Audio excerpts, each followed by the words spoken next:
Long Live Alternative Party's podcast today, friends. We have another exciting guest on our podcast. His name is TJ Hawthorne, and he is in a state that I used to live in, Minnesota. It's a great state, and he's going to tell us about his election activities there, his political activities there. So, TJ, welcome to the podcast. Thanks, Andrew. I did not know that you used to live in Minnesota.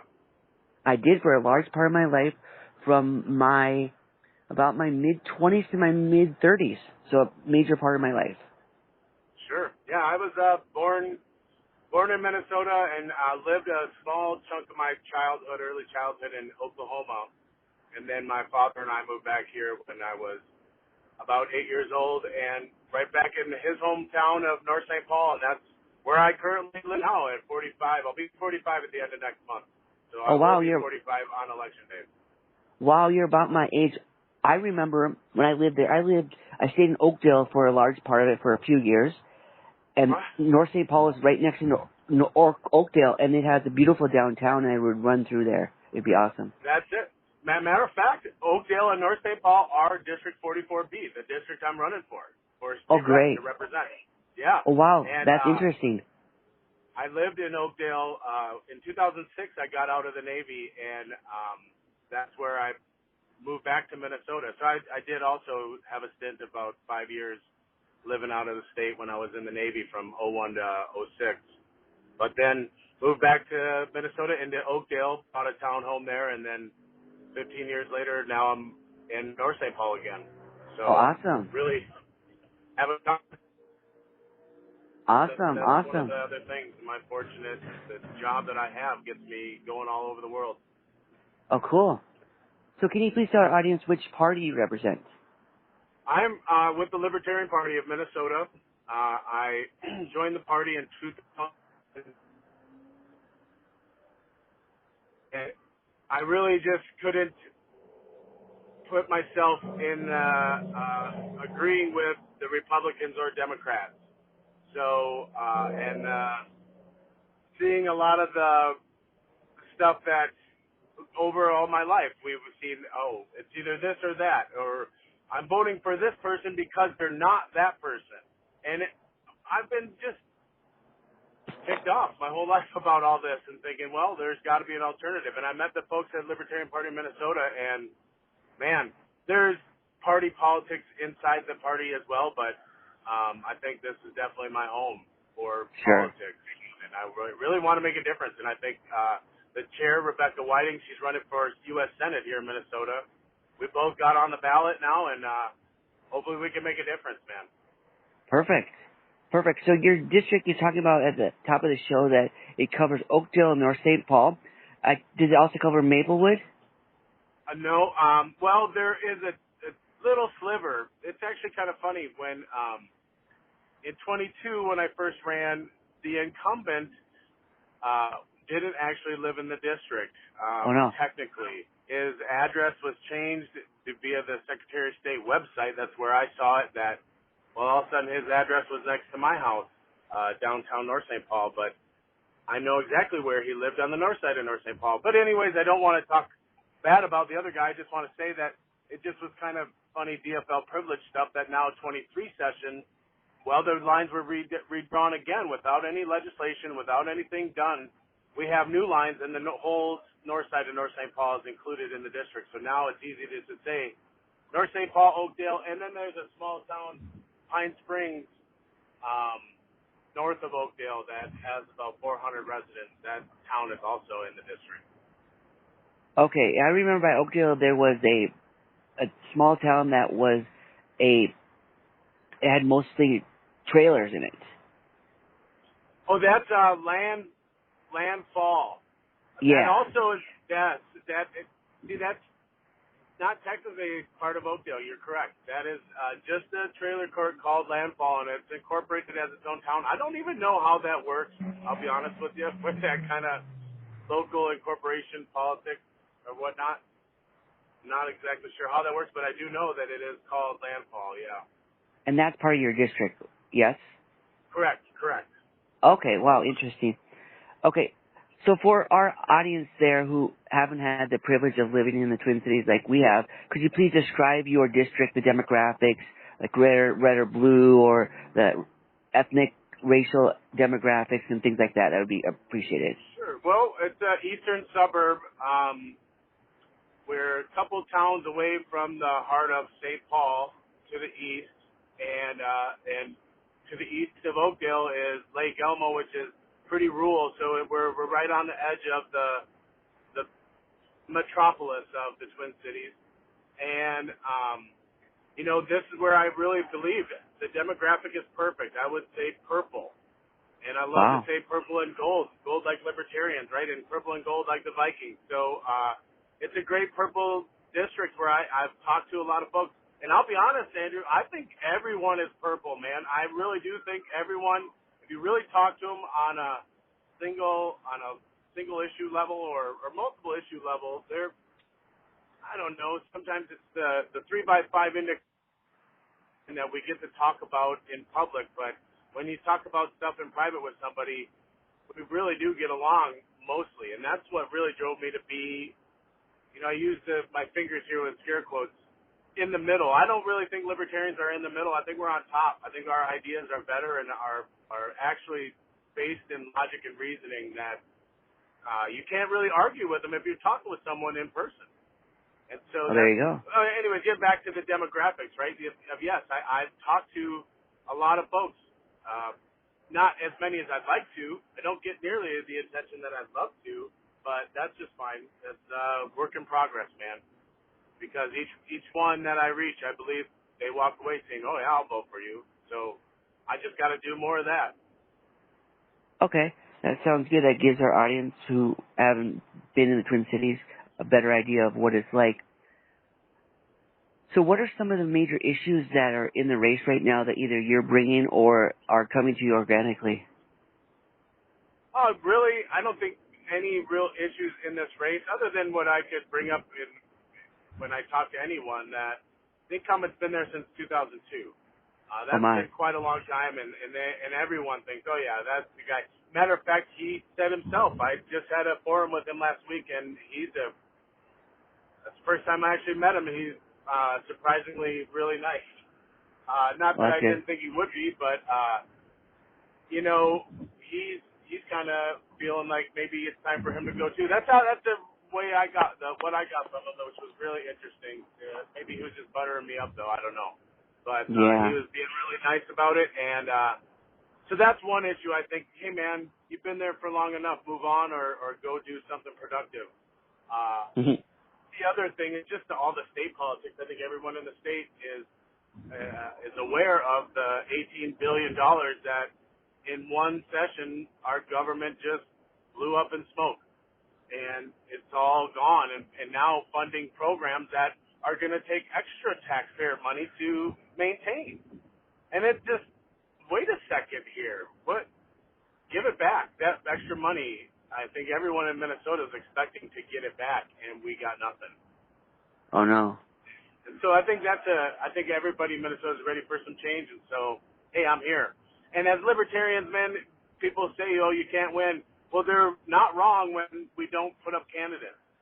And so I got to always be here so that somebody can vote for the dang libertarian candidate, and I will be here until I move out of the district or whatnot, or get elected. We'll see. Sure.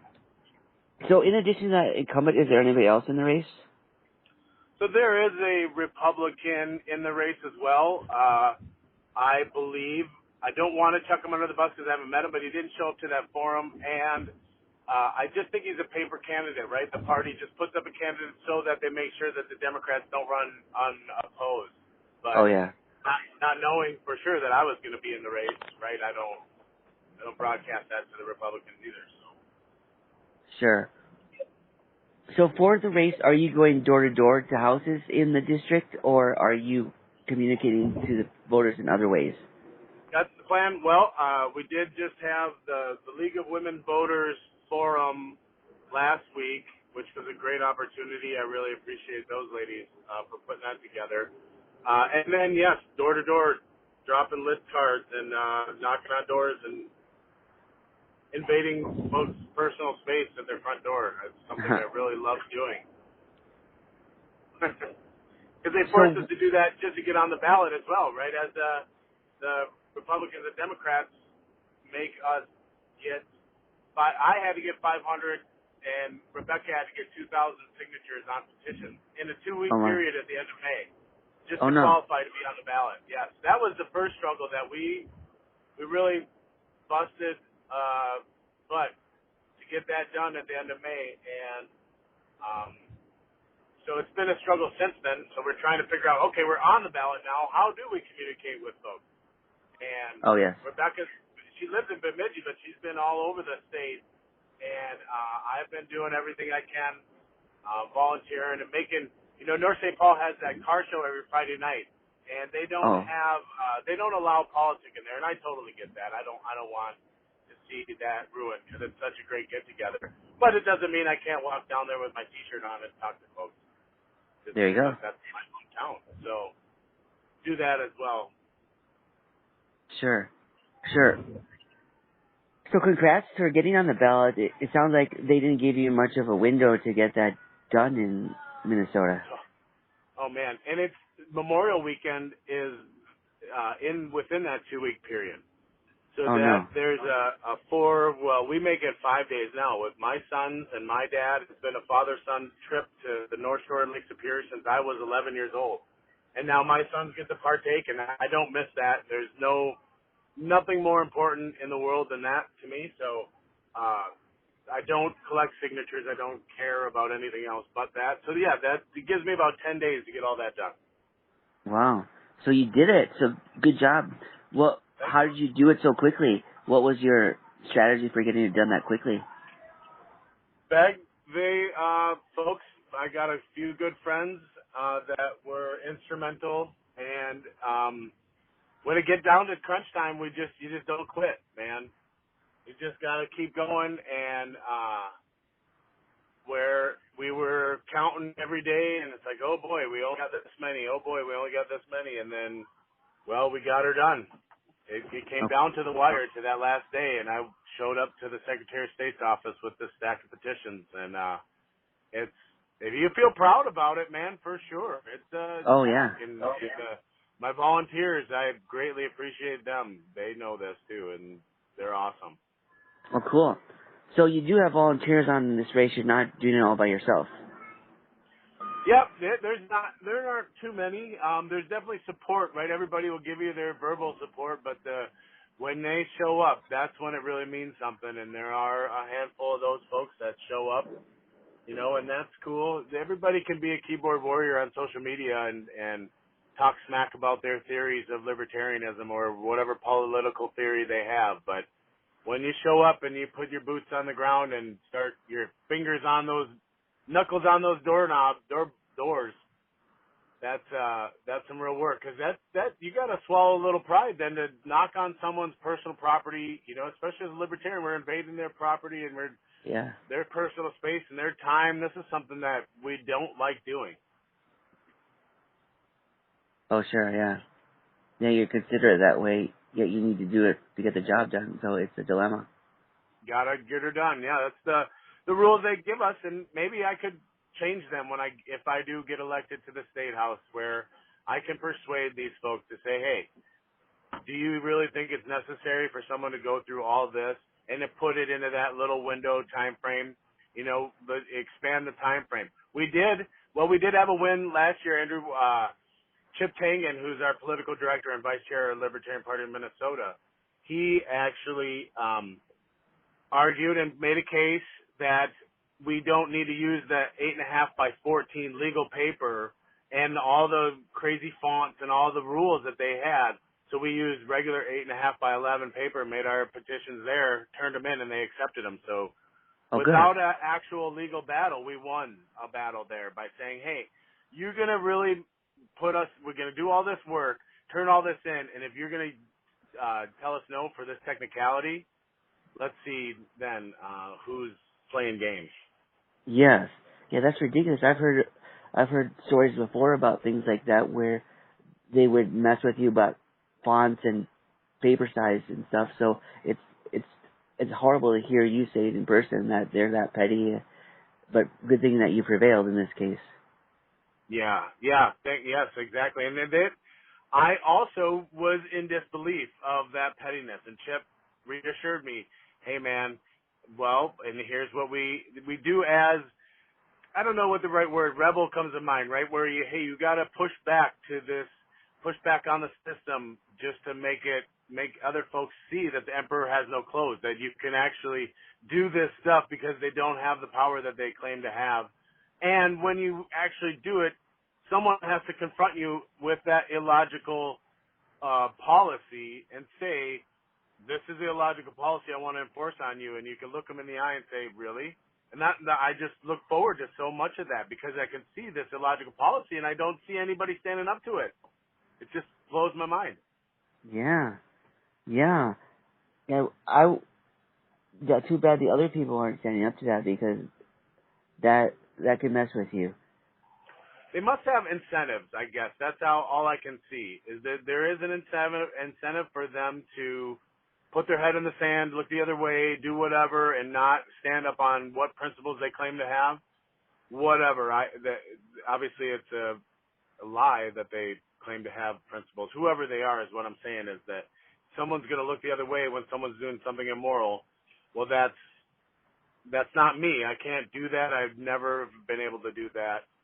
Never, at least say something. I don't know. Not everyone needs to be reprimanded or lose some of their own personal property or time because they made a mistake. Yeah. There's plenty of counseling and ways you can reprimand someone without ruining their life, over stupid little illogical policy BS. Oh, sure. So if you get elected to this position, you'll probably be the only libertarian in the state house. So how would you navigate that? Would you caucus with one of the parties, or would you be all independent? How would you navigate that? That's a great question. I don't quite know yet, but I have some good ideas. I've got a couple friends, and I know that it's actually part of the Constitution that it says that we have equal opportunity within these committees for the party. Well, okay. I understand that I get then any pick of any committee, and I will spend every single hour I can listening to some of that stuff and standing up and using whatever time I can to argue or to try and reason and be the person I just said I would be. Hey, wait, this is illogical. Why would you do this? You're stealing money from someone here to give it to someone here. Why does that make sense? I think nobody really says these things. When I watch these committees, there are a few good, they're only Republicans, but that have stood up to a lot of this stuff. So I'm open to caucusing with some of these Liberty Republicans. Okay, good. That sounds like a good approach. So the election is not too far away as of this recording. We're recording this towards the end of September. So is there anything you're going to do in the last part of the election that you haven't been doing yet, or are you going to keep doing what you've been doing? Yeah, we have my local congressional district affiliate for the LP of MN. We have a meeting on October 9th and at Stout's Pub in St. Paul on Snelling and Larpenter. And we will organize the last march and knock on as many doors as we can. I got some more lit cards ordered up, so we're going to do that. We just so the North St. Paul Fall Roundup Parade was supposed to be this Thursday evening just 2 nights ago, and they canceled it preemptively because of the storm that was coming, and the storm happened to be about 5 minutes, and then it was a beautiful evening, like a beautiful evening. And wow. It's a real bummer. Like, I can't fault anyone for saying better safe than sorry. Okay, to an extent, right? I heard way too much of that crap in 2020, better safe than sorry, that I'm over a lot of that we don't give up our safety for give up our liberty for safety, right? But this is something else, right? There's a parade and there are kids playing in a band. Okay, I definitely understand the safety concerns right there. So I'm not going to be upset. But that was going to be a huge way to get some lit and get my face out there to thousands of people at this big parade. But that's okay. I think folks are listening. What's that? No, You're not no going to reschedule? rescheduling. No. That's the word I got. A lot of folks were kind of bummed about that too, especially how gorgeous yesterday was. Where, boy, if we would have just pushed it back one day, the whole thing would have gone off marvelously. With the history cruisers in downtown North St. Paul, though, that conflict. Although I think they're big sponsors of that fall roundup parade. So who knows? Whatever the case, I don't make the rules just yet. So I'm not gonna holler at anybody that's dealing with their struggles. Okay, fair enough. So, TJ, how can our audience support you in your campaign? TJforliberty.com is my website. There's a donate button there, although I'm not really into taking anybody's money. I have everything I have now, so to be honest, if anyone in the Twin Cities area is listening and can come to the meeting on October 9th at Stouts Pub in St. Paul, off of Larpenter Avenue and Snelling. It's on that corner, Stouts. We have our CD4 affiliate meeting, and that's where I'm going to have lots of maps, lots of lick cards to hand out, and some assignments of where people can start knocking on doors. This push on that week, I'm actually going to Japan on Monday for almost 2 weeks. I'll be gone for 2 weeks. But after I get home, then it's really big-time campaign. You know, the company I work for, I'm so grateful that they're very supportive and let me do these things. Although I do work as well, right? Like I said, I'm taking 2 weeks out of my campaign time to go work in Japan for a couple weeks. But yep. It's a you balance. speak Japanese? Not quite. I do whatever I can. You know, the easy please and thank you and hello. You know, those are easy enough. But no way I could read it. It's a very difficult language. I know Chinese is also very difficult. Yes. Yep, one of the blows most my difficult. mind. Unreal. Yep, sure. Wow, exciting opportunity. So, TJ, thank you for coming on the podcast today and talking about your campaign. Yeah, thank you, Andrew. I really appreciate your time, man. Thanks for giving me the time. That really does mean a lot to me, man. Sure thing. We wish you all the best in your campaign and everything else you do in your personal and professional life. Word. Thank you very much, sir. Bye now. Bye-bye.